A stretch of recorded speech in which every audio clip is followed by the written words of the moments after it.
Hello all you speed daters and welcome back to the channel. It's the month of love, and because of that it is my duty to give you a fitting video.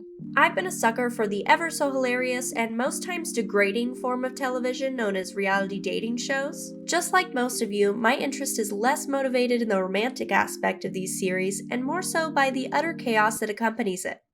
Don't be mad at me, but last night when I noticed that your legs were kind of like mine. They were hairy. What? Yeah. With streaming at an all-time high, there's no shortage of trashy reality dating shows, whether they've been airing for 11 painful years or just a few painful weeks. No matter how little thought the showrunners put into these reality dating concepts, there's clearly still entertainment value for us. If they're not getting views from their original release, they're typically getting a wider audience after a multitude of commentary YouTubers react to the nonsense. Hey. Yeah, you. We're the only two people in here. Did you bring one of the bar stools in here to do this bit? Yeah. Anyways, isn't this video titled The Problem with Love is Blind? Yeah, why? Didn't you just say reacting to these shows gives it more views? Well, yes, but... So if there's a problem with it, why are we bringing attention to it? Well, I don't personally think that I'm gonna have much of an impact, but... You know what? If people want to watch it, they can watch it. I'm just sharing my opinions on the internet. I'm gonna, continue my video now. Love is Blind has been a major moneymaker for the world of Netflix reality dating since its release in February of 2020. However, after 3 seasons, 4 successful marriages, and 2 recent divorces, the audience has had some major concerns about the series moving forward. No matter how hard we laugh at the cringe-worthy moments, we can't deny the fact that these contestants have been put through hell. Love is Blind first debuted on Netflix on February 13th, 2020, just in time for all of us who thought we weren't interested in tuning in to be extremely bored, having gone through all of the Netflix catalog and tuning in anyway. To briefly sum up the format of the show, 15 men and 15 women from a pre-selected city get to speed date each other in these pods where they can talk to each other but can't see each other.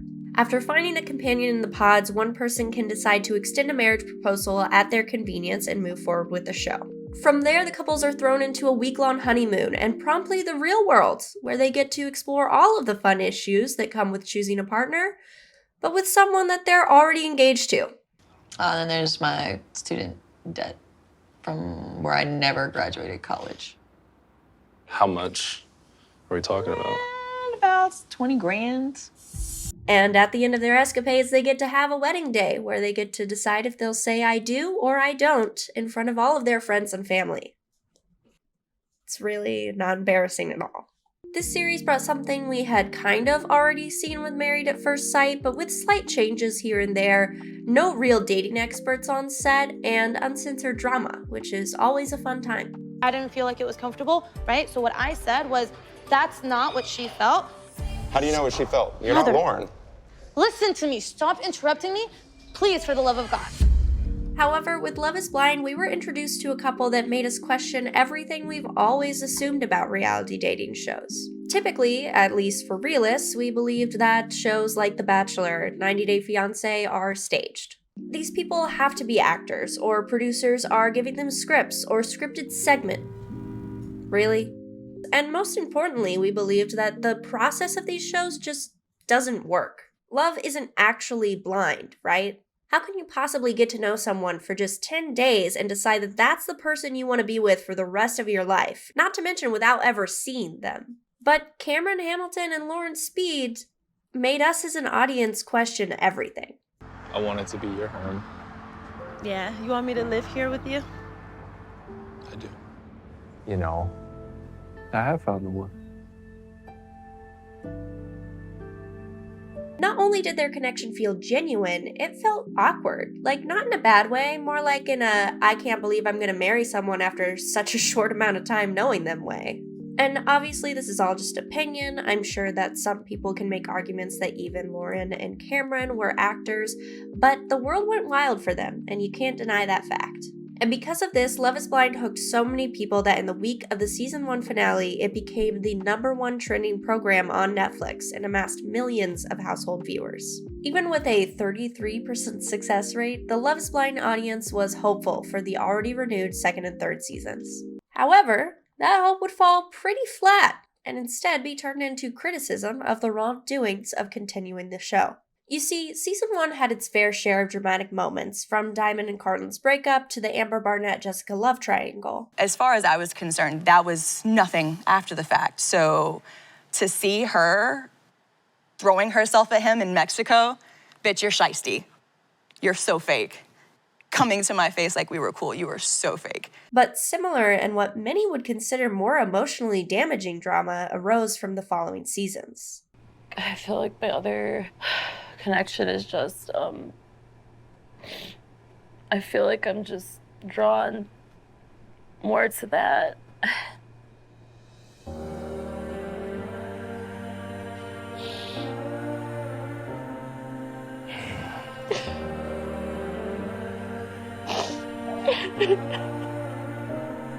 The major problem with reality dating shows as a whole is that once it takes off, your everyday average Joes suddenly realize that if they can get on this show, they're set. Without even trying, all of the contestants that made it out of the pods now have some sort of following on most major platforms. So from here on out, we have to question even more if these next contestants are actors or trying to be actors that are getting a little boost in their career. Now, I can't say for sure that Jarrett didn't have any intention of finding love coming to this show. I mean, he did seem pretty heartbroken when Mallory denied his proposal, but then to go out of his way to choose his second pick just to continue on with the show is a weird move, especially given the fact that he clearly still had feelings for his first pick. Like, that was like the hardest thing I've ever done. I had never been so caught off guard in my life. I never thought that was your number. How did you not get that? Never. Every time we talked, I was just like, Mama. Mama. Because that was the thing? Who else called you a nickname? It felt like the love triangle from the first season of the show was imitating itself, but it couldn't quite decide where to fall because similar situations arose when Shane was deciding between Natalie and Shayna. Shayna clearly only wanted Shane, he chose Natalie, so Shayna settled and promptly ended things after the pods because it wasn't who she really wanted. Duh. I do have love for Shane. Still, at the end of the day, it's true love. Time reveals all truth. Was it all just a coincidence or some pre-scripted drama thrown in the mix? We'll never really know. Then along came the 3rd season of Love is Blind, and with another season of Love is Blind comes another love triangle. You get a love triangle, you get a love triangle, you get a love triangle. Like, seriously? Am I supposed to believe that all of these people are in it for love, but the second that they step out of the pods, they're gonna become total douchebags because they regret their choices and they want someone else that they talk to while in the pods because they're prettier? I guess I wouldn't be so surprised. That seems pretty on par. But big yikes if true. I'd love to see everybody for the first time. Raven's like the typical girl that I would go after in the real world. Like, Raven's, she came down, she wearing the tight clothes. I was like, okay, she's a fucking smoke show. She's hot as shit. I was like, okay. We're both like the person that people come to, and we both draw attention. They see Raven, they see me, they say, okay, that's the person I want to go talk to because they look good.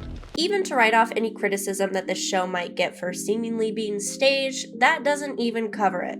You see, reality shows as a whole are notorious for putting each of the subjects' emotions on full blast for the entire world to see. And because of some of the life-altering decisions these contestants make in such a short amount of time, audiences can be very judgmental. At a certain point, you have to ask, why not intervene for the sake of this human being's emotions and mental well-being? For example, never in the show did Ayanna, who ended up getting married to Jarrett, by the way, they literally got married at the end of the show, never did she know that Jarrett considered her his second pick. She also never knew about his conversation with Mallory until after the show aired.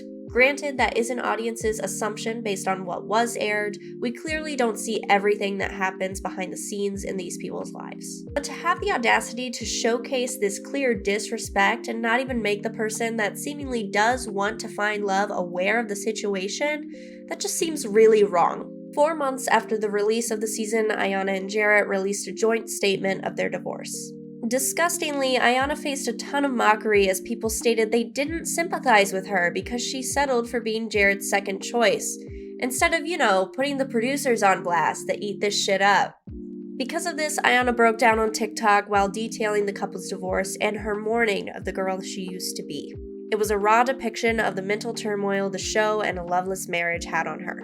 And would things be different if she had known the truth in the beginning? If the show didn't put the entertainment value of this trauma above human emotion? Season 3 continued to unapologetically televise all of these contestants' trauma to a whole new level. Nancy fell in love with Bartise as he continued to prove he was a disgusting man with no care for anyone but himself by, telling his fiancée that he would look great with a different contestant, and he's typically not attracted to girls like Nancy. Nevertheless, she sticks it out to the altar where she's been told by Bartise that Bartise will say yes. I do not. Yikes. Didn't see that one coming. And I could honestly make a whole other video to discuss the terrifying things happening in Cole and Zenob's relationship because those people are a hot mess. Their spats ended in Zenob absolutely crushing Cole at the altar, mentioning some things she probably should have said at any other point in their personal lives, and getting a couple of claps. You are a good man, and I know that. I know that about you. And I wish I could have had more of that. I really do.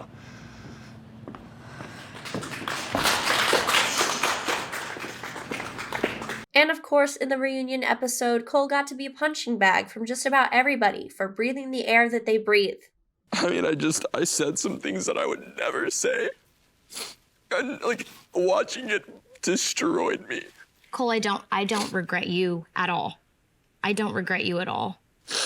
You really did teach me so much about myself, and there was no one else in this experiment that I would have done this with. There really wasn't. It was always Cole or bust, even when you were driving me crazy with your towels everywhere. It wasn't that many towels. It what are you was talking so about? many towels, but it's fine, it's past. And I'm not taking Cole's side here. He did some dumb shit, I'm not gonna lie. But season 3 is the gaslight season. Everybody was gaslighting each other. Ultimately, I still blame everybody behind the scenes for seeing how toxic some of these people treated each other and still saying, all right, let's run it.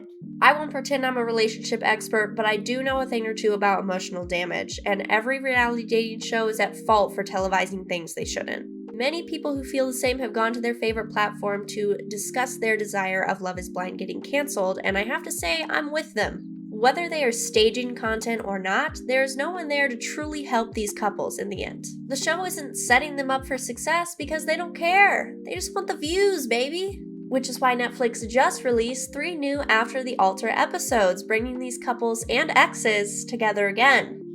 Wonderful idea. And another dating show, Perfect Match, featuring some of your favorite problematic men, which is premiering tonight. Will I be watching? No. Thank you guys so much for watching and getting me to 100 subscribers. I truly appreciate it. If you enjoyed this video, please leave a like and go ahead and subscribe so you can learn every ounce of knowledge I have in my little brain. Join the community Discord at the link below to enjoy funny memes while I'm away and stay updated on all future videos. Until next time, see ya.